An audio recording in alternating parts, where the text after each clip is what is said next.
Live. Welcome to another live recording of the Nursing Home Podcast, the podcast that brings you actionable and practical information that you can immediately implement in your healthcare facility. Today, we are going to discuss the greatest asset and the greatest liability in any organization, and specifically in a nursing home organization or a senior care organization, a healthcare organization, and that is the people that make up the organization. All the people from the very top to every layer within the organization. And before we even get to some of the challenges and some of the problems, it is my absolute honor and pleasure to introduce today's guest to the Nursing Home Podcast. Today, we are honored to have Tzvi Schwartz on the Nursing Home Podcast. Tzvi is a certified EOS implementer. He is passionate about helping business owners run better businesses. Tzvi has had his own successful business for a number of years, has seen the challenges that exist in a business before implementing a system, has been enamored by watching it happen in his business, and is now helping other businesses be successful and reach the levels of success that he's seen himself personally, and is now reaching out and starting to branch further out specifically into our world. So we're lucky to have him focus on us for a moment. So before we go any further, Tzvi, welcome to the Nursing Home Podcast. Thank you very much. I appreciate that I have the opportunity to be here with you. This is kind of exciting, actually. It's more than kind of exciting, super exciting to be able to talk about this. Just a word of introduction is that on this show, we try to keep it real, and it's more than fine to point out that some of the challenges, we're not here to beat around the bush. We're here pretty much to see things the way they are. So before we get too far, just, my words of introduction, what did I mean, which was really paraphrasing a little bit what you said. I probably said it wrong. No, you got it right, I think. Okay, so what does it mean that people are the biggest asset and the biggest liability or the biggest challenge, specifically in a nursing home structure? So, to kind of tee that up, obviously the people in any organization, whether it's a nursing home or whether it's a pizza shop or a nursing home, it's the same thing. Every business runs on people. In theory, you could have great processes, you could have, great ideas and strategy, but ultimately it's the people who are the one who carry out all those ideas and kind of make everything happen. But it's not limited to the people. I just want to just kind of, take one step back before we focus on the people aspect. Mm-hmm. I'm willing to bet in any nursing home, since obviously that's some of the crowd that we're talking to today, administrators, owners, or any high-level manager of any kind on an average day are juggling 150 different things at the very minimum, trying to kind of keep all the balls in the air, touch everything, be everywhere, and make sure everything's kind of happening.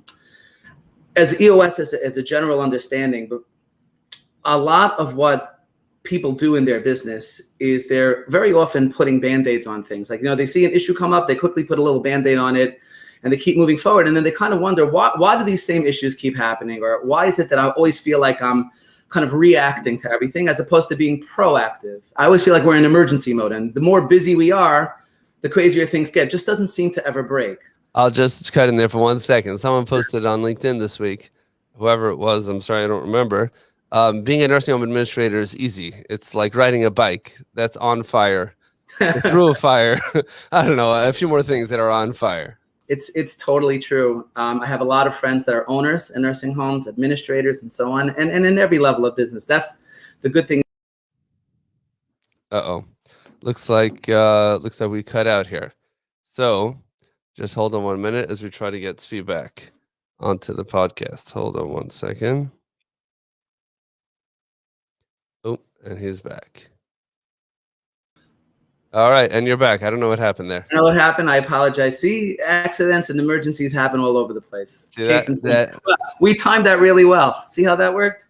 Awesome. Exactly. But to get to that point, the point is, and I want to really encourage people to think that if they don't have to try to be good at 150 things every day, like that bike that's on fire, exactly as you said, if they get good at 6 things, what we'll call the 6 key components of every business, whether it's a nursing home, pizza shop, whatever it might be, because I'm just trying to show the contrast. I believe truly that by getting to the roots of the issues is ultimately what's going to really help everybody understand where they're struggling. Instead of keep putting Band-Aids and patches on everything, these 6 things are ultimately what's going to really help them. One of them is the people component, a lot of what you just said, where how do we really know that we have the right people? How do we really deal and manage with those people? But on a high overview, I just want to kind of touch, there are actually 6 things. The 6 things are for every business. Number 1 is a concept, and you'll see why this really relates to the people.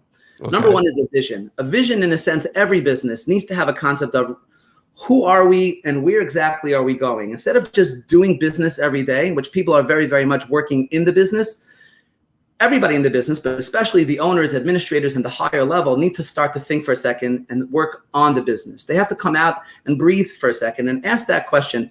Where are we going with this? Obviously, we're a nursing home. We're doing business every day. But what is the vision of what we want this company to look like in a year, 5 years, 10 years, 20 years, whatever that is? I'll give an example that I think really illustrates this and why it's so important. And then I'll show you how it relates to the people. Imagine I gave you a puzzle, a 500-piece puzzle, a 1,000-piece puzzle. And I said, here, go ahead, do the puzzle. But I don't give you the cover to the box. I don't give you the picture. And I say, here, go ahead, just put the puzzle together. You're going to be like, I don't even know where to begin. I mean, I'm sure you can find the corner pieces, but is it blue? Is it black? Is it a picture of a bird, a giraffe, a car? Like, I don't even know how to put this puzzle together. Having a vision for any business before you even bring people into the picture is a concept of this is what we want it to look like. This is the picture of what it's going to look like. When you know exactly what you want it to look like, only then can you start to put the pieces together and mimic what you see in the picture and make sure that you're leading your team towards where that's going to go. So very often people are just doing things randomly in business, but they don't really have clear concept of where they want to go with this. Now, obviously, when you have a great vision of where you want to go, then you're going to need the great people. And here, let's touch on people for a moment, because I know that that's kind of where you were just touching and asking about. So a lot of people make this mistake and they just bring in people that they see, they have a really good resume. They seem like they're going to be a really good fit for whatever position they have in mind. And then they bring them in. 50% of the time, it seems to be working well. 50% of the time, they're like, what in the world is going on here? Why is this not working? And very often managers, owners, leaders, whatever you want to call them, they end up having to do a lot of the work for the people that are working with them because the people that they're working with don't seem to get it. I actually had a nursing home owner I was talking to the other day, and I asked him, what is the number 1 issue you're struggling with? And he said, people. Like, how do we kind of get our people motivated? He said, I have a lot of union employees. And I asked him, like, do you get to choose the employees before they come in? He said, of course, we could choose who we want. So I want to show you that there's actually 2 criteria that you should be thinking about. What really makes the right person for your business, and what does it mean to really have a good connection with those people? And I explained to him, there's a big difference between motivation and inspiration.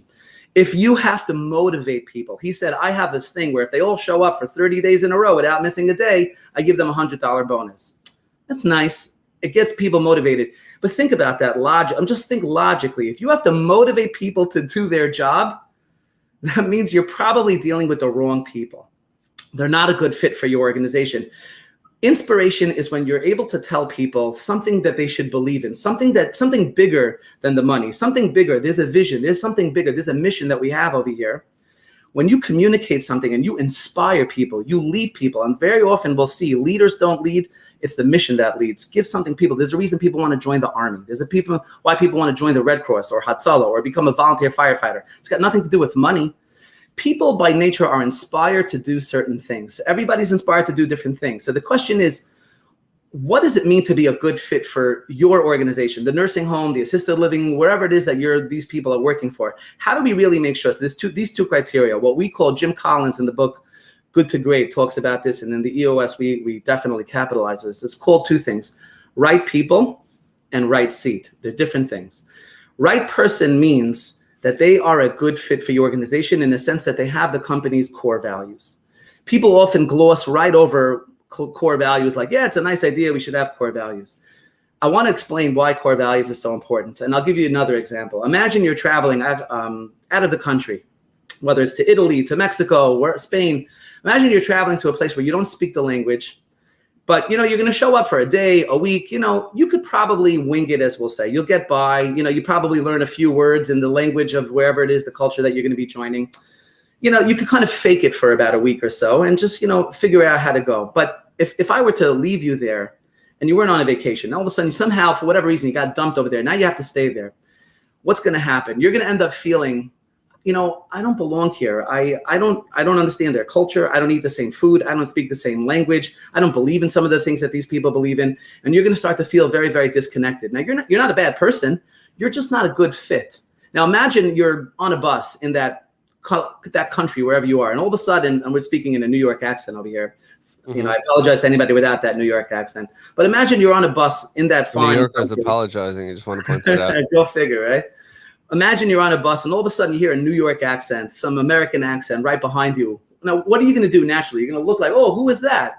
And all of a sudden you're going to strike up this conversation with this person who probably, if you were walking in the street of Manhattan, you would never even pay attention to that person. If he was lying in a pool of blood, dying, you would step over him. Well, yeah, that sounds like unfortunately. Right. But imagine all of a sudden you have this bond. All of a sudden you're connected to this guy. All of a sudden you want to go to lunch with this guy because all of a sudden you feel like I'm back home. I'm with somebody who gets me. That's the concept. When you get your core values correct of what does it mean to belong? What is the attitude of our company? What does it mean to have people we want people with a good attitude? In EOS, we learn to teach, what does it mean to have a good attitude? What are the 3 to 7 characteristics that truly define the type of culture to have that good attitude? And there's no one right or wrong way for any company. It obviously comes from. Okay. This is what it means to operate on fire. It's easy to do a podcast. It's easy. It's very easy to do a podcast. It's like talking to a microphone that's on fire. Okay, go ahead. I'm sorry. So again, what I was trying to say is that when you create the core values of what it means to belong to your company, the right people are the ones who feel like I belong here. I enjoy being around these kind of people. We believe in the same thing, and whatever those core values are. So very often people gloss right over this thing. They often will get somebody who has a good resume, but not necessarily a good fit for the culture of the company. I think it was Peter Drucker who said, culture eats strategy for breakfast every day. You need to build a culture where you surround yourself with the people who believe what you believe. So that's step number 1. We have to really get the concept of right people. Then and only then, now we have to do the second thing, which is, are those people in the right seat? Now, most companies create what's called an organizational chart. When you have an org chart, what is it? It's a bunch of boxes and lines that have a bunch of titles in it that really go nowhere. It's a bunch of senior vice president of this, senior vice president of that. If you go to corporate America, everybody's a vice president. You could be I'm the vice president of the parking lot. I'm the vice president of the hallway. People, what happens when you get stuck in the world of titles, CEO, CFO, vice president, it becomes this kind of corporation where people start to really get a sense of entitlement. I am a vice president. I deserve benefits. I deserve a raise. I deserve a parking spot. They start having this feeling of I deserve things. What we have in EOS is something much better than an organizational chart. It's what we'll call an accountability chart. An accountability chart is similar, but much, much deeper. Instead of thinking, what title do I have? We look at it as, what seat do I sit in? What function of the business do I sit in? Is it sales? Is it marketing? Is it clinical care? Is it operations? And I'm sure there are various, is it HR? There are all different kinds of seats, functions. Once we create this accountability chart, which kind of looks like an org chart on steroids, then we look at each box, whatever those are, HR, clinical care, operations, and we first figure out what are the 5 or 6 major roles that a person in that seat, that before I put them in that seat, that they are accountable for. Because very often people do this backwards. What they'll do is they'll bring in their cousin, their brother, their friend, or somebody who kind of walked in off the street, made a good impression on that first meeting. And they say, oh, he seems to be a good fit. I kind of like his attitude and his resume looks good. And they often will take a person, and then if that person doesn't fit the seat well, or they can't do some of the roles that you want them to do, they'll be like, all right, let's just give that role to somebody else. They paint a seat around the person, and that's just not ever going to work. Ever. It's never going to work. We have to first create a structure. What are the seats that we need? What are the major roles? If you're in that seat, what am I accountable for? And by the way, people very often mix up these 2 words, accountability and responsibility. They're not the same. Accountability means if you put me in the seat, the business delegates certain roles to me that I'm supposed to be doing. It's my job to get us to the finish line of every single task goal, accomplishment, whatever it is that they want me to do, I have to figure out how to get us into, let's call it getting us into the end zone. I'm the quarterback. I'm the pitcher. I got to win this game, which means if somebody on my team drops the ball, I'm the one who has to be accountable, which means why did I not train my team? Why did I not help my team? Why did I not communicate with my team? And very often leaders and managers don't realize their first major role in those boxes that they're in is what we'll call leadership and management. Your job is to lead people. Your job is to manage people. Imagine you have a sales guy who's going to say, I'm so busy doing a million things, I have no time to do sales. Like, your whole job is sales. What do you mean you don't have no time? If you're in a job, you're in a seat and you are managing people, your job is to manage, which means your job is to communicate, to spend time with them, to make sure they have the resources, the time, the knowledge, the skills, helping them do what you do. That's what accountability is. That's one of the top levels of accountability. Whatever the other roles are, if you're HR, admin, whatever these other things are, you have to first know, what am I accountable for? When a person knows that they're in the right seat, it means they get it. They have a vision of what this seat requires. Some people's brains are not wired to do certain things, which is not a problem. It doesn't mean they're bad people. They're just not in the right seat. If you're in a seat called HR, you're in a seat called administrator, you have to be born to do that kind of stuff. You have a brain that functions in the concept of what does it mean to be? I get it. The second thing is you have to want it. Want it doesn't mean I want a job, and it doesn't mean I want to make a paycheck. Wants it means you actually want to do this type of work. This type of work talks to you. You cannot pay, beg, motivate, incentivize people to want to do things. If they don't really want to do this type of work, if it doesn't talk to them, they're not going to really do very well with it. They're going to try to do it, they'll wing it, but they're never going to really put their heart and soul into it. They're not going to be very vested in it. That's the second thing. They have to want it. And then GWC stands for capacity. They have to have the skills, the knowledge, the time, emotional, physical, mental ability to deliver whatever the roles of that seat are. So I want to encourage people, when you bring people into your organization, whether they're union employees or not, step number one, do they fit our culture? Which means you have to ask yourself, what are our core values? What does it mean to fit in here? What does it mean to have a good attitude? That's number one. Number two, they have a good resume? Hold on. What seat do I want to put them in? What are the major roles that a person in that seat should be accountable for? Then look at the person you have in mind and see, does that person get it? Does that person want it? Does that person have the capacity to do it? Then you have the right person in the right seat.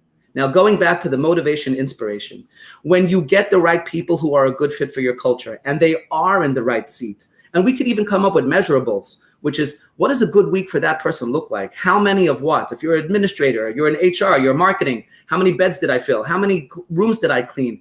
From top to bottom, the whole chart, everybody in your home, everybody on your staff should have one or two measurables that say, what is a weekly good number for me? What is my number? How do I know I'm doing my job? When those people are in the right seats and they know, they could even self-manage because they know what their number is, very likely you're not going to have to motivate those people because they are already in a surrounding environment, a country where they're very comfortable to be in. They feel it. They get along. The team that you surrounded them with have those same core values, and they're in the right seat. They totally feel good. What you now need to do is inspire them with the vision of the company. Like I just said, the vision concept. When those people know, it's not just show up every day, do your job, do a good job, and I'll pay you. When you inspire, as a leader and a manager and owner, you need to inspire your people and remind them every day why they show up, not how they do what they do, not what they do. Why do they show up every day? What's the mission of this company? What's the reason this home exists? And I'm telling this to all the owners out there. It's more than just money. I know people want to make money. They want to make money. Money is a result of what we do. It's not why we do what we do. And I'll prove it to you. I often ask when we're coming up with what we'll call a core focus. Every client I work with, we'll try to figure out what's the reason this company exists. And it applies to a nursing home just as much as any other company. People are like, what do you mean? We want to have a home, we want to make money. Or sometimes people will come up with we want to save lives. But then you'll end up hearing people don't really believe in it. I often ask people, just to show it's more than money. Remember prior to 9/11, when we had the Twin Towers, I said, imagine I were to put one of those strings across the two and a tightrope and ask people, I'll give you $1 million. I'll ask you, Shmuel, if I gave you $1 million, forget $1 million, if I gave you $5 million to walk across that tightrope without a harness, $5 million cash, would you go across? No harness. Certainly not. Okay, so for money, even for money, you wouldn't do it. But now, and this is a hypothetical, but I want to make my point. If I were to tell you, Shmuel, your children are on the other side of this, building and they're in danger, or God forbid, they really need you, would you now climb out across that wire? Would you go and do something about it? Now, obviously, you're going to be terrified. You're going to be scared to hell to go across. But I'm willing to bet if you knew that that was really true, God forbid, of course, you would do it. What's the reason? Because when you know your why, it was Friedrich Nietzsche, and it feels funny to quote Friedrich Nietzsche of all people, but he said, "He who has a why can endure any how." When you know your why, when you know your mission, when you know what you truly believe in, not some, concept that you don't really believe, when you really know what you believe in, what's the mission of this home, the mission of our company, what we believe in. Now, not everybody believes in that mission. That just means they're not a good fit for your organization. There are people who do believe what you believe. When you surround yourself with the people who know the mission of why we show up to work every day, then those people will figure out how to do it better. They will be inspired, not motivated. You don't have to motivate. If you find yourself trying to motivate people, it just means A, you don't have a clear vision. You're not inspiring them with what it means to show up every day and where we're going, get them excited. Or B, they don't have your company's core values. They're just not a good fit. Or C, they're not in the right seat. They're doing stuff that they're not really in touch with, and they don't feel very comfortable doing their job. EOS helps companies clarify, what does it really mean to belong? What is our mission? What are our core values? What does it mean for a person to be in the right seat? And then with discipline, we get the right people in the right seats, measure weekly numbers to make sure they're doing the right stuff, and inspire them with the company's vision of where we're going and exactly how we're going to get there. When you do that, I don't care if it's a union employee or not, people are people. They just need something to believe in. It was Simon Sinek who said, when people invest money, they want to see a return. When people invest emotionally, they want to contribute. There's an emotional connection that everybody has to their job or to the home that they're working in. EOS is great at getting right to the heart and center of cutting out all the nonsense and getting right to the heart and center of what's the truth. What do we believe in over here?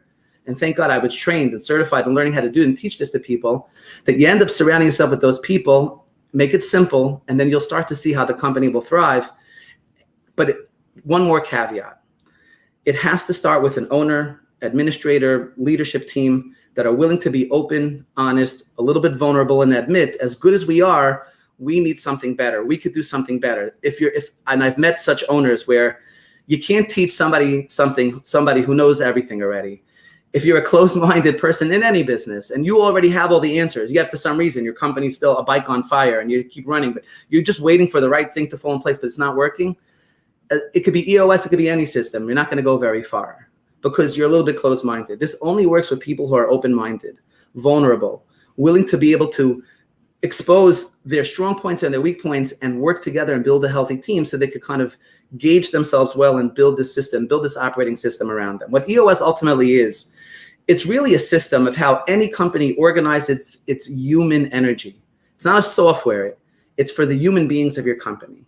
It's how you meet, how you solve problems, how you plan, prioritize, create and follow processes, how you communicate, how you measure, how you structure, all the different pieces. And EOS knows how to do it and make it really, really simple. So it's very easy to share with all those people. That was the short answer, by the way. Okay. So first of all, freaking-tastic. I think I've been podcasting now for a number of years. I've never had a simple question get the full presentation from beginning to end in a systemic, orderly fashion, going from point to point and beautifully tying it all together. So, I mean, that's an amazing, clear overview of how having such a system in place can and how it can really change the complete environment in a nursing home. Correct. Okay, I'm not letting you off the hook so easy, though. So my question to you is, I've read a lot of the books that you've mentioned. A lot of other people have as well. Okay. And as a nursing home administrator, I have tried and maybe partially successfully implemented some of these things. Certainly not to the level and with the detail that you just shared. My real question is, let's take nursing homes. Like you said, this could really apply to any business. But let's take nursing homes first. Start with there. The truth is, right, and we're being open here. So the truth is, the reason why people own nursing homes, whether they're for-profit or they're not for-profit, what they say is that we want to care for the most vulnerable. You want to provide for them with dignity. We want to care for them. We love them. They don't have families. We're going to be their families. A lot of lip service, which is not true. It is not true. And you can prove it a million different ways. But the bottom line is many people, they're going into this because they want to make money. Like every business, Amazon didn't open up to say, how can we ensure that people are going to have a more convenient shopping experience, and they're going to be able to instantly know exactly the right product, get it to their house without leaving their couch, without barely leaving their Facebook feed, and they'll have the thing in their house before they even remember why they ordered it. So, and they're obviously phenomenally successful. I don't know if they're successful by your terms of success, but they're certainly financially successful. So my question is, and I'll add to that, there's a lot of companies, including healthcare systems, that if you walk into their main lobby or their corporate headquarters or wherever it is, there's a big plaque with their mission statement on it. And it says, our mission is to provide care and a happy, healthy work environment for blah, blah, blah, garbage, garbage, garbage, right? All sorts of stuff. You ask anybody, besides the fact that they don't know what it says, certainly don't know what it means, because it's just a bunch of fluff that they paid a marketing company to do for them, or a branding, or whoever it was. But it's a bunch of fluff. So they understand that there should be such a thing for them to stand for, but they don't. And I'm going to add to that one more point, is it's very difficult to create a vision around a business that exists everywhere. It's not like they decided and created an industry, or they decided and we're going to have nursing homes. They may not know why nursing homes, how they came to exist. They may not know that 100 years ago that there weren't nursing homes around. And they just know that this is a way, this is a business, it works. These are the challenges. I kind of know how to do this. It's operations. I know operations pretty much. And maybe that might be the one core which might fit with what you've said, because they know how to use their, street skills or whatever. I'm talking about from an administrator, operator standpoint, but this applies to nurses and aides as well, right? A typical aide, my friend is an aide in the nursing home down the block. There's 3 local nursing homes. I interviewed by all 3. This one pays the best. This one has the most flexibility. And 2 of my friends work there. They said it's okay. So I'm going to go there. I'm going to get whatever I get, try to get some overtime, try not to work too hard. And that's it. And they move on. So the real question, I'm asking a few specifics, but the real overarching question that I'm asking is, how do you take what you've said, which sounds great, and it sounds amazing in theory, and apply it to something which is so not unique, which is something so not exciting necessarily, and something so it's so prevalent, it exists everywhere, and say, oh, the nursing home down the block, they're just a nursing home. We're a home that we are inspired to provide, blah, blah, blah. So how do you actually take what you're saying, which in logic makes sense, and I know that this is what you do, you implement this, that's the definition of what you are, and obviously this fits with who you are, and how do you bridge the gap? And I'm not asking how you do this professionally, and let's leave Tzvi Schwartz and EOS out of the question for a minute, but let's say someone's listening right now and he's a nursing home administrator and he is challenged. There's a reason why there's union in the building to begin with. Obviously there were some systemic issues that the staff didn't feel represented, and the union was able to prey on them and to show them that they're the solution, which they're not, but that's a different conversation. So the real question is, what can you tell somebody right now who's listening, who's struggling with the people problem? He has the people resource, but also with the people problem. And they're thinking, yeah, that sounds amazing. I've also watched Simon Sinek's TED Talk and Send Your Why, and a lot of things he said are really, really powerful. And we probably can have a 10-minute conversation about each point that you said, which is why it was so frustrating for me to listen and why you have to get some stuff out of right now. But the point is that how do you bridge the gap between what you said and what the uncool world of a real nursing home looks like right now? It's a really, really great question. And I'm asked this question often, actually. So before I give my own 2 cents, we'll call it, let me first explain one thing. As an EOS implementer, and again, I know you said putting it outside of the world of EOS, but I want to first make something clarified.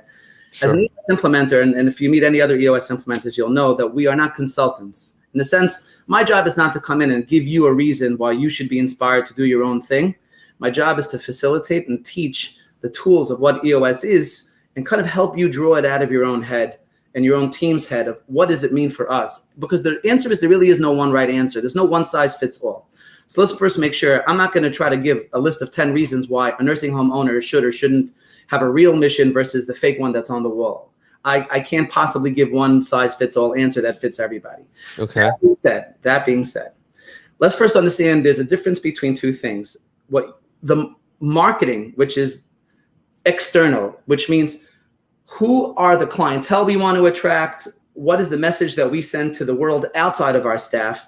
That's one piece of building a vision, which is what we'll call a marketing strategy, which means realistically, who is our target market and what is our message to those people? That's literally called marketing.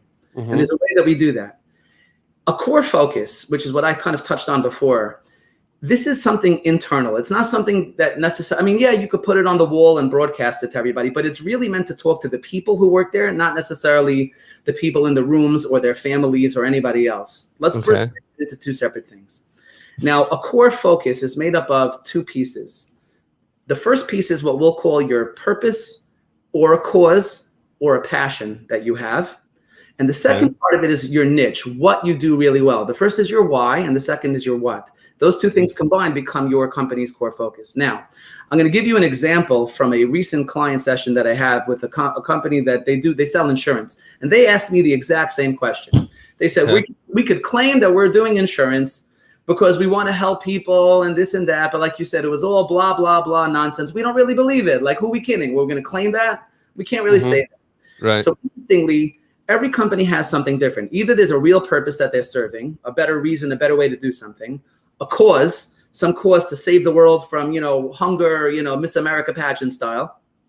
Or sometimes it's just a passion, which means the reason we show up every day is that we as a group, the people who work here, we're just very passionate about a certain thing. And this particular insurance company, after we dug deeper into while we were doing our session and our process, they came up with something very interesting. The truth below the surface of all the people, from the owner, his leadership team, and the people who work with him, and I hope I'm paraphrasing it well enough, is they love the chase in their industry. They love the chase of finding a great deal and beating out the other company of, the reason that they want to, make a better deal.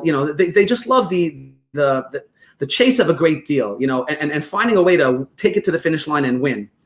Now, that has nothing to do with insurance.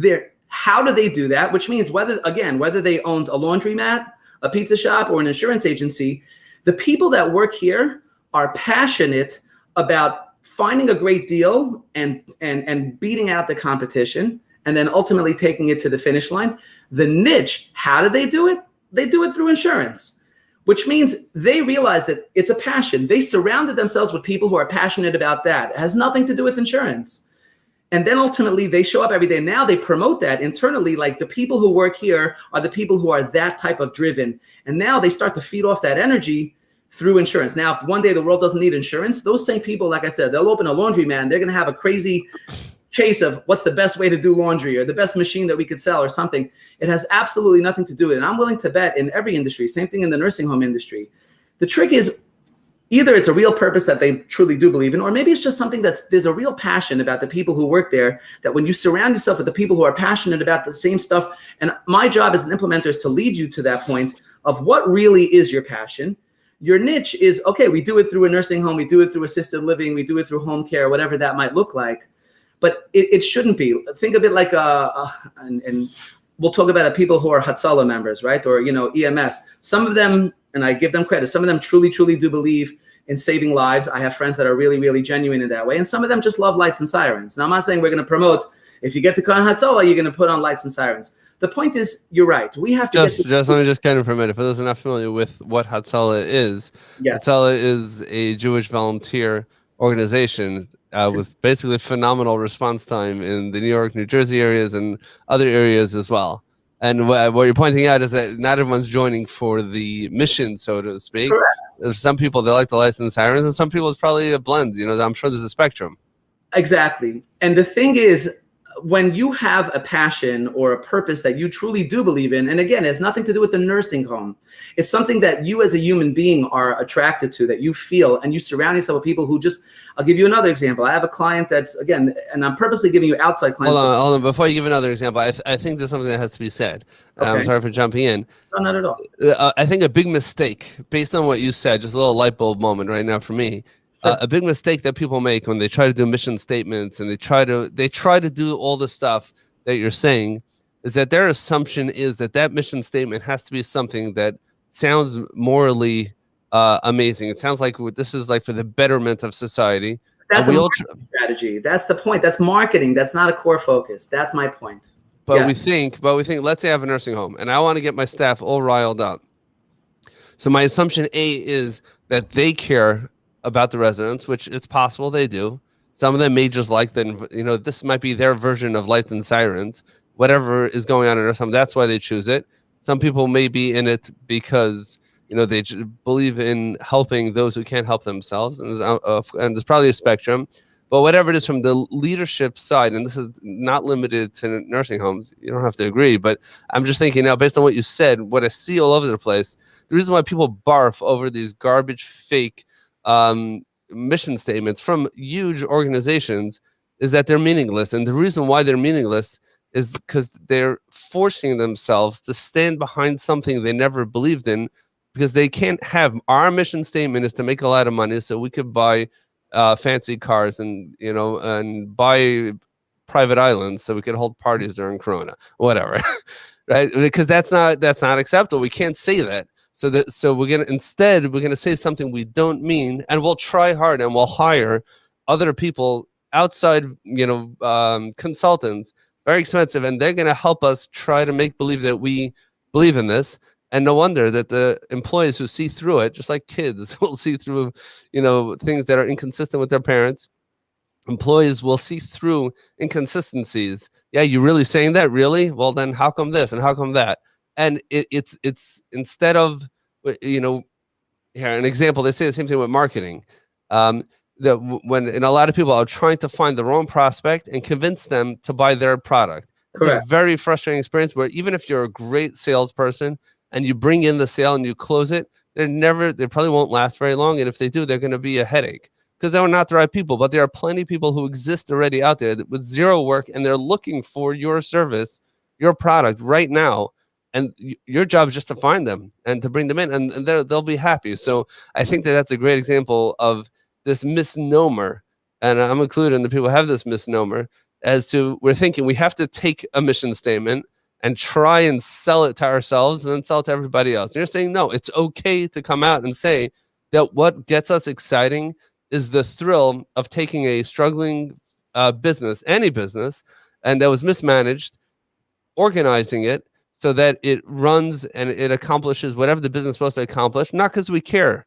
You could say, I don't really care. Maybe, of course, I care about seniors a little bit, but that's not what's driving me. What's really driving, I'm not saying me per se, but I'm saying in general, if you are someone who is getting involved in this business on any level, it's okay to believe in what you really believe and to create a mission statement around that. And if you do, and if you're an owner, I had somebody who I heard once explain to his staff that in our facility, the staff, the most important thing in the facility is the staff. The residents are number two. And I was like, oh, how could you say that? Because we're programmed in this industry that residents are number one. He said, it's very simple. If you guys are number one, the residents are also going to be number one. Right. And he said, but our core focus as a company is you. Now, the problem is, if that's lip service, then you don't have one or two. But I'm just, for me, I think that's the biggest novelty of what you're sharing right now, is that you don't force yourself into something you don't believe in. It's an exploration. It's not an education. I want to take it even one step further, because it really circles back to the people thing we spoke about. Let's talk honestly. What happens when you communicate this BS message, like you just kind of said, to your people, claim we're believing this, but you show up in the Mercedes every day and they're like, exactly. They don't believe you. When they don't believe what you're saying because they know that you're full of it, they're not going to believe anything you say from that point on, which means there's a massive disconnect. Patrick Lencioni in The 5 Dysfunctions of a Team talks deeply about that concept. It all starts with the level of trust. Trust is, like I said before, vulnerability. Vulnerability means your ability to be honest and open and truthful and admit, instead of trying to put up a facade, be your genuine self, and people will learn to trust you more. Because when they do that, when you are vulnerable and open and honest in a sense of what we really do believe in, people will have a stronger level of commitment because they're going to believe you. They'll even be able to speak up more. They'll feel a deeper connection. They'll even become more accountable, and the results will definitely flow. If you communicate the wrong core values, like we claim that we are these things, but you're really not, or you claim this is our mission, but it's really not, they're not going to believe anything you're saying. And if you do that, think of Enron. Remember Enron before they fell? Literally carved in stone, literally, as they say, carved in stone in their lobby were their core values: honesty, integrity. And everybody knew it's not true. They're a bunch of crooks. Never knew that. And but here's the thing: people are like, so what's the big deal if I don't have core values, or I get it wrong, or I have my mission wrong? That's awesome, by the way. extremely detrimental to have the wrong core values and the wrong core focus, because now you're telling a mission to your team that either A, you don't believe in, so they don't believe you, or B, they think you're saying one thing, but they know you mean something else. And now they don't trust you on anything. So the truth is, you got to get right to the center and heart of what really it is. Now, keep in mind, I'm not against making money. I want to make money. You want to make money. We should all make money. And I hope we all do, a ton of it, God willing. Money is the stuff that goes into the car, the gas that goes into the car that leads to the mission you want to go to. The more money you make, the more you could perpetuate the mission. There's nothing wrong with making money. I'm not against it. You need to, but it's not the reason. It's the result of what you're doing. So you could really be honest, build a better business, whatever it might be. Think of Nike, right? When you think of Nike, what's it like? Yeah, Simon Sinek talks about it, but it's such a great example. The mission is that, Nike's a shoe. It's something you could put on your foot that, instead of when you walk outside, you'll either play better basketball, or at the very least, you won't cut your foot on the sidewalk. Mm-hmm. When you think of Nike, they don't talk about how great their air soles are or how great their laces are. When you think Nike, you think Michael Jordan, LeBron James. It's something more. It's something that they're passionate about, something that they believe in. Whatever your passion is, it doesn't have to be as great as, something cool like Nike. It could be something like, the Chase, or it could be like, I have a low voltage company that I work with. Their passion, their core focus, these are the guys who love to take apart their father's radio when they were 5 years old, and play with little wires. They're very passionate about breaking down something into the little wires and coming up with something better. Their company's focus is that they surround themselves with people who are also passionate about that kind of stuff. It's not a Miss America pageant, save the world kind of stuff, but it doesn't have to be. And now they attract the right people who share that passion and the people who have those values. And now they're a great team. Now they're all communicating, and now they're able to use the rest of the system and have great goals and communicate and really take it to a new level because they're speaking the truth. Well, another light bulb moment right now is that this core value, vision, whatever it is, this does, like you mentioned this in passing before, but now I understand what you meant. This is not a message to communicate to your clients or to your customers. That's this has nothing. There's nothing to do with that. That's maybe what Enron was intending to do, is that invest with us because we're honest people. This is not something that the marketing team needs to know about at all necessarily. This is something with who are the people that work in this company. So if you take that to a nursing home standpoint, the reason why nursing homes try and healthcare companies try to create a mission statement that has to do with providing care is because that's what they think they need to do. And they need to, and this is customer focused. And maybe there is something they need to say, and maybe there is a need for such a statement to them. But that has nothing to do with what we're discussing here. When you're talking about the vision for the company, and we're not even talking about what you tell the investors as to why they'll make more money. You want to know who are the people that are going to work in this company. What do we have in common? And it does not need to be the esoteric, morally upstanding, fixing the world type of statement. It could be something as simple as, we love tinkering with old cars. Exactly. We love new technology. We love the latest social media trends. We love news. We are always news junkies. We're very opinionated people. We love debating issues. We love working through complex coding or whatever it is. Something that's really complex. We love identifying problems and whatever it is. It can be anything, and it's okay then to attract those types of people. But go ahead. You definitely need both. That's my point. Part of building a vision is answering 8 questions. That's all it takes. who belongs, core values and the core focus, where are we going, which is in 5-10 years, where are we going to be? And then having a marketing strategy, which is the fourth question of vision, that's customer centric. You need Right. both. One is Right. definitely, I mean, think of it this way. I heard a great example recently where, back in the day, before there were airplanes and cars, there were railroads. Now, the owners of those railroads, their focus was railroads, right? And they were very wealthy and they put all their energy into railroads. But they got their, let's call it their core focus, wrong. If they would have realized that it's not about railroads, that's a niche, that's what we do, why we do it. If they would have focused on the why, which was really just, we love finding a way to transport people, comfortably, those owners of the railroads who all went out of business would have eventually become the owners of all the airlines. Just like Blockbuster Video and Netflix, same thing. They focused on the wrong stuff. When you focus on the wrong stuff, the what, which is, or something that's not real or not tangible, then it will eventually fail, it will sink, it will go away. When you get to the real truth, the vulnerable, honest truth, and surround yourself with those people on the bigger idea, the real why, yeah, your niche could change. Today it's a nursing home, it's assisted living, it could be something else, but your why never changes. That real truth, communicated, be honest and open, you're going to attract more people and you'll inspire better people. Wow. I mean, and you see this, during COVID, unfortunately, many businesses closed. But there are a lot of businesses that successfully pivoted to something else. Correct. And those who are successful, many of them, with or without such a system, but they were, consciously or not, they were taking who they are as people or who they are as a business and saying, okay, we have this unique ability to do X or to act in this type of way and work together these types of problems.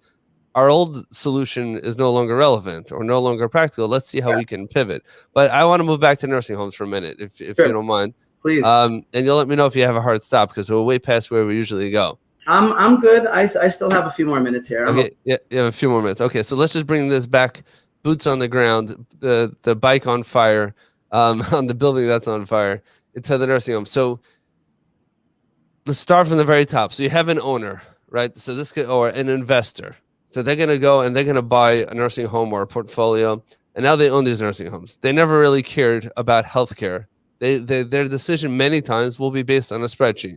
They could have been looking at 10 different spreadsheets, 10 different verticals. No, not related. They were going to do a tech company. They were going to do a healthcare company. They were going to do a construction company. It could have been a lot of different things. They chose this because it made sense financially. Yes. Maybe let's take their core value. Just for an example, which you mentioned earlier, and they love chasing the deal. They love finding the deal, and that's what's exciting for them. Now they have to hire a director of operations who was not involved in that original thing. So they're going to try to find someone. So how? My question is, I understand where it is on that level. How does that get all the way down to the aide who's providing care and bringing in the lunch tray to the resident? They're not chasing any deals. They live paycheck to paycheck, and they don't want to ever change from there. So how does that trickle all the way down? So it's a great question, because it does need to trickle down. This core focus has to apply from the top to the bottom. So again, there is no one right answer, because every corporation is going to be uniquely different. Okay. Maybe we're just wording it wrong. Maybe it's the chase of the deal, like you said, but maybe if we worded it differently, imagine everybody at their level, whatever deal they're chasing, it might not be a financial deal, but it's a concept that people who would chase a deal are looking for what? A great opportunity to capitalize. Okay. I knew it was a good question, but I didn't know it was that good of a question that we lost Tzvi for that question. We're back. Okay, you go ahead. And he's back. The point is, maybe it's just a matter of wording it differently. Imagine at the very top, it's something this owner wants to capitalize on, whatever. His passion is finding an opportunity and making it the best of something like that. Again, I can't find the right wording because we're kind of throwing it together at the last second. Everybody on their level, even a staff and an aide and a person who cleans their room, if they surround themselves with people who have a certain value of, achieving growth, doing something which a greater ability to, whatever it is you do to exceed expectations. Let's call it exceeding expectations. We're all about exceeding expectations. Now, the owner does it through his financial investment. The aide does it through his ability of whatever his I have a good example for you, and this is coming together in my brain right now. A good example is, and this happened to me once, we had a building that we had 2 elevators. They both broke at the same time. There's no way to bring the food from the dining room up to where the residents are, and the only way to do it is you have to make chains, and people passing trays up and down. When crisis hits. So from the owner's standpoint, they know how to milk every opportunity. They see that there's a crisis. There might be a group or portfolio of homes that are going out of business. They're struggling from an acute challenge, which they are unable to solve. And they're going to come in maybe with a financial structure that makes sense for them, minimizing the risk, getting the right people in place with the right connections in order for them to be able to be successful in that environment. And that might be their why.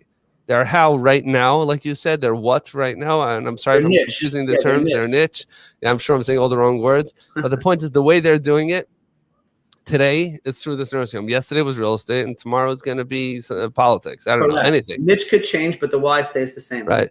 But now if that successfully trickles all the way down, they're looking how to maximize the potential of their goals when they're faced against difficult odds. So when you have both elevators are down, and we have a responsibility to add to it that the Department of Public Health is in the building during their annual survey, and the feds are there, surveying them, which is like the most stressful situation you could have.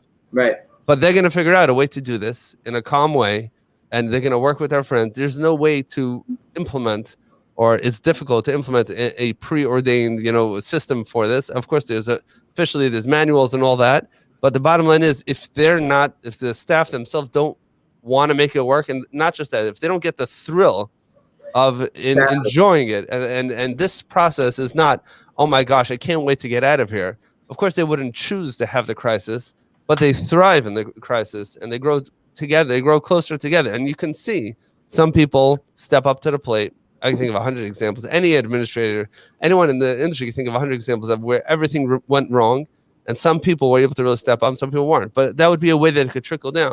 Of course, the EAT is not looking to buy a nursing home. And of course, the one who's buying the nursing home will never pass a trade possibly to a resident. And maybe he shouldn't. Each one is doing what they're good at. Correct. But there is a vision with people who are completely different cultures, different parts of the world, completely different lives. But there is something they can stand behind. That's something that they see. And now when that CEO meets with his team, when he comes once every 3 months, and he comes and meets the whole staff, and he's giving them an update of where the company is up to, and he doesn't say, we are here, and the reason why I bought a nursing home is because I love old people. And he says instead, the reason why I bought it, I'm a businessman, and I invest in a lot of different businesses. I see this as an opportunity for growth, and we're going to do this in a way that makes a lot of business sense. And whatever, and he goes through the whole thing, and that's like, okay, this guy's real. He's speaking his mind. He's not saying any BS. He's saying it the way it is. I get that. I get this guy. The fact that he pulls out in a fancy car is not a contradiction to what he said. Correct. That's something else. Do you know that he applied the same thing when he went to purchase that car? I'm not going to walk into the dealership and pay sticker price. Not me. Exactly. Went into this place. I checked online. I have a friend who has a friend, and that's how he does everything. And that's how he chooses his directions. He's not a Waze guy. He's going to wing it. And that's how he chooses his airlines. That's how he chooses his marriage partners and the community he lives in. That's who he is as a person. And you don't have to become him, but there has to be some sort of that core value has to be transferred and translated into this particular application. And it's like that with all his staff. Those same people, the way they live their life outside of work is very much the same way they live their life inside of work. The trick is when you have this EOS program, you can start to think and figure out what are those values, what is our focus, and then align yourself with those people. And then through the rest of the process, there are specific meetings where those people have a voice. They can bring up issues. They're not afraid to speak up. There's a way for them to work as a team. There's a lot more to this puzzle. This is just the tip of the iceberg. In order to enable those people to speak up and be a part of a team, when they start to feel like they're in alignment with that, they start to feel like what I am doing, I'm surrounding myself with people I love to be with and do what I love to do. And I'm given the freedom to be true in that sense in a very healthy way. Like a magnet, it's going to attract more people to the company who also think and feel that way. And it's going to repel all the wrong people. The wrong people are going to start to feel like, I don't like this environment. I don't like what's going on. I don't fit. Almost like I said in the beginning, when you go to another country, you feel like, I'm not comfortable here. I don't speak the language. I don't get the people. These are not my customs. And they're going to want to fire themselves. They're going to feel like I don't belong here, because you create a real culture, not a fake one, through some of this, which is just the beginning of it. And then share that vision and give them the right tools and pieces of this, how to have the right process, how to have the right meeting, how to set the right goals. And hold them accountable, push them, make them, exceed those expectations. But you created a team of people who think like-minded. Now all of a sudden you have a very, very different operation going on. It's very different. But I want to understand one thing. It's a very patient process. This is not something you go to a seminar, you go for a day, you learn something, you read a book, and now you're done. EOS is a very patient process. There's nothing. It's simple in a sense, but it's hard because it takes a certain mindset and growth very patiently over time to implement properly and then align everybody top to bottom in the team. It doesn't happen overnight. But if you don't start, if you're waiting for the right moment to happen, the right moment never, ever comes along. It has to be an intentional, deliberate choice. We're going to do things differently. We're going to think differently. We're going to be a little bit open-minded, and we're going to try something. And then, yes, ultimately, you'll hit a home run every time. But let's make it real for you. It's not one size fits all. Let's get it right. Whatever right to you really is. Well, phenomenal. So if someone's going to take, there's so much that you offered here just in this conversation that people can take with and start running and trying some bits and pieces out in their organization, whether it's a nursing home, assisted living, a senior care facility, or really any business at all. But obviously, to do this correctly, it's important to have someone like yourself who is an EOS implementer to do this correctly. So if somebody wants to continue this conversation with you and to see how this might be a fit for their organization, where's the best place to send them? Great question. So I want to actually say two things. One, because one of my core values is help first. Even if they don't need me or they're not ready for a guy like me in EOS, I want to recommend there's a great book that everybody should read called Traction, written by Gina Wickman, the guy who created the EOS system, who's a brilliant person. Easy read, wonderful read. It's going to really talk to you. Again, it's called Traction by Gina Wickman. You can find it on Amazon or anywhere. That's number one. Right, we'll link up to it in the show notes. If they want to find me, they want to just continue this conversation because there's a lot more that I could share, God willing. The best way is probably to just either go to LinkedIn and you can find my profile, send me an instant message, direct message, and I get back to everybody pretty quickly. And again, you can just search my name, search EOS in my name. I'm sure you'll find it. You could always send me an email, which is my first name, TZVI, at mythrivability.com, spelled MYTHRIVE, ability, ABILITY, mythrivability.com, and I'll be sure to get back to you that way. I'm not afraid. I'll throw out my cell phone number out there. You can reach me on my cell, 917-538-8676. I'm not afraid. I'm here to help people. If I could be of any help, please, by all means, reach out, and I'll be happy to do that. And I want to do one more thing, but a quick little shout out. David Weiss, he's the one who connected you and I, and he's also very, very much grounded in the nursing home world from an operations standpoint, who is a dear friend, a great person, a great, for many, he's helped a lot of people. Past guest on the Nursing Home Podcast. No doubt. He's the one who connected us. I want to thank him publicly for helping me in many areas and helping me connect with you, and obviously wishing him and his family the best also. Okay, amazing. So again, it's mythrivability.com, but we'll put all those all the information, the contact information, we'll add that to the show notes. So this episode will be live in the next little while, as soon as we get to it, at the nursinghomepodcast.com, probably next week already. Awesome. And all the information will be available there. Tzvi, thank you so much for coming on the show. Thank you. I apologize for we were going almost an hour, which is amazing, but I can't think of 1 second of this conversation that should not have taken place. I appreciate even you coming and going just made it a little bit more exciting. You edit that stuff out. Make me look good, man. I apologize if it happened on my end. I'm sorry. That's living in the world of COVID these days, Exactly. Well, either way, we really appreciate it. It's been amazing. And thank